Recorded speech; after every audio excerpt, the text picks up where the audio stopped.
ശരിക്കും പറഞ്ഞു കഴിഞ്ഞാൽ ഒന്ന് രണ്ട് പേർക്കൊക്കെ കൺഫ്യൂഷൻസ് ഉണ്ടെന്ന് പറഞ്ഞു. വിന്റർ ജാക്കറ്റ് നാട്ടിൽ നിന്ന് മേടിച്ചിട്ട് ഇങ്ങോട്ട് കൊണ്ടുവരണം, അല്ലെങ്കിൽ ഇവിടെ വന്നിട്ട് ഇവിടുന്ന് മേടിച്ചാൽ മതിയെന്നൊക്കെ.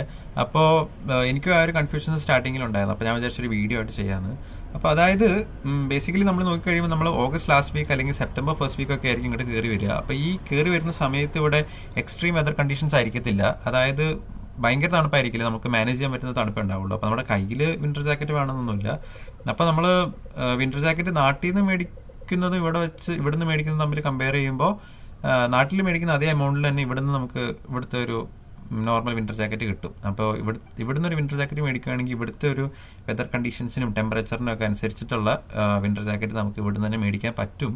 അപ്പോൾ നമ്മൾ വിന്റർ ജാക്കറ്റോ വിന്റർ ബൂട്ടോ ഒക്കെ മേടിക്കുകയാണെങ്കിൽ തന്നെ ഇവിടുന്ന് തന്നെ മേടിക്കുന്നതായിരിക്കും നല്ലത്. ഇപ്പോൾ ഡിക്കാത്തലണിൽ നിന്നൊക്കെ മേടിക്കുകയാണെങ്കിൽ സെയിം സാധനം തന്നെ നമുക്ക് ഇവിടുന്ന് മേടിക്കാൻ കിട്ടും. നാട്ടിൽ നിന്ന് മേടിക്കുന്ന സെയിം സാധനം സെയിം എമൗണ്ടിൽ ഇവിടുന്ന് മേടിക്കാൻ കിട്ടും. അപ്പോൾ ക്വാളിറ്റി മെറ്റീരിയലും കിട്ടും. പിന്നെ നമ്മൾ അത്രയും ബുദ്ധിമുട്ടി അവിടെ നിന്ന് ഇവിടം വരെ കൊണ്ടുവരുകയും വേണ്ട. അപ്പോൾ ബേസിക്കലി ഇവിടെ വന്നിട്ട് മേടിക്കുന്നതായിരിക്കും, വിന്റർ ബൂട്ട് ആണെങ്കിലും വിന്റർ ജാക്കറ്റ് ആണെങ്കിലും ഇവിടെ വന്നിട്ട് മേടിക്കുന്നതായിരിക്കും നല്ലത് എന്ന് എനിക്ക് തോന്നുന്നു.